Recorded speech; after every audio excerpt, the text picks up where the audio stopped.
Vous connaissez tous plus ou moins Hillel et Shammai qui sont constamment en divergence d'opinion. Vous connaissez aussi les histoires sur Hillel, mais est-ce que vous connaissez la vie de Shammai? Shammai a vécu lors du Second Temple vers moins 50 de l'ère vulgaire. Il était constructeur de sa profession, d'après certains. Et il a vécu toute sa vie en Eretz Israël, contrairement à son compère Hillel, qui était aussi à Babel, en Babylonie. Souvent on a tendance à dire que Hillel et Shammai étaient en divergence d'opinion durant toute leur vie. Ben c'est faux. En réalité, dans la Gemara, il n'y avait que 3 points dans la Halacha sur lesquels Hillel et Shammai étaient en divergence d'opinion. Alors comment se fait-il qu'on entende à chaque fois des marloquettes, des divergences d'opinion entre Beth Hillel et Beth Shammai? C'est en réalité les yeshivot, le Beth Midrash de Hillel et le Beth Midrash de Shammai qui se trouvaient en divergence d'opinion. Pourquoi? Puisqu'à l'époque, avec les souffrances qui se trouvaient en Eretz Israël, les gens avaient du mal à étudier la Torah comme il se le fallait.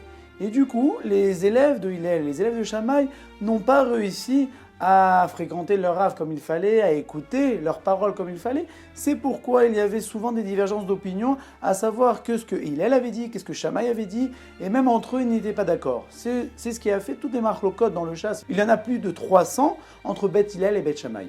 Mais ça n'enlève pas le fait que Shammai et Hillel avaient une divergence d'opinion dans la Avodat Hashem, dans le service divin. Shammai était connu pour sa rigueur. D'après Shammai, on ne devait à aucun point baisser le respect de l'homme ou le respect de la Torah. Comme on voit dans la fameuse histoire où il y a 3 goïms, 3 non-juifs, qui sont venus voir Shammai et Hillel pour se convertir. Le premier non-juif a demandé à Shammai « J'ai envie de me convertir, mais je n'ai envie de respecter que la Torah écrite et non pas la Torah orale. » Et là, Shammai l'a renvoyé de chez lui, alors que Hillel a réussi à le convertir. Deuxième histoire où le non-juif a demandé à Shammai de pouvoir le convertir, mais à condition qu'il devienne Kohen Gadol, grand prêtre. Sachant qu'un Kohen Gadol, un grand prêtre, ne peut venir que de la tribu de Lévi, donc il doit être juif de souche. Et là, Shammai, encore une fois, l'a renvoyé. Et Hillel l'a accepté. Et troisième cas, la fameuse histoire où le non-juif a demandé « Je veux me convertir sur un pied, je veux que tu m'apprennes toute la Torah sur un seul pied ». Et là, Shammai, encore une fois, l'a renvoyé. Pourquoi? Puisqu'on ne descend pas le respect ni de la Torah ni de l'homme pour faire plaisir aux autres. Alors qu'il lui avait cette modestie de pouvoir se rabaisser. Et ces 2 chemins sont dignes de louange. Shammai était élève de Shemaya et Avtalion, dont nous avons déjà fait une vidéo à leur sujet. Shammai a dû diriger le peuple d'Israël sous un règne assez compliqué. Puis il y avait un pouvoir romain en Israël qui se faisait sentir si bien que beaucoup de Juifs commençaient à se rapprocher des Romains. C'est pourquoi Shammai a fait énormément de décrets au niveau de la pureté et de l'impureté pour pouvoir écarter au maximum les Juifs des Romains pour éviter qu'ils s'assimilent. On ne sait pas combien de temps a vécu Shammai, mais a priori on pourrait estimer qu'il a vécu au moins 120 ans. Il est d'usage de dire que sa sépulture se trouve à Méron avec sa femme et ses élèves. Bien que nous n'avons pas l'habitude de nous comporter comme la vie de Shammai, pourtant il y a une habitude que oui, la halakha nous dit de faire comme Shammai, c'est son comportement envers Shabbat. Pourquoi? Puisqu'il est écrit que tous les jours de la semaine, il pensait à Shabbat. Comment? Le premier jour de la semaine, le dimanche, il allait au marché, il trouvait une bonne bête pour Shabbat, il la gardait pour Shabbat.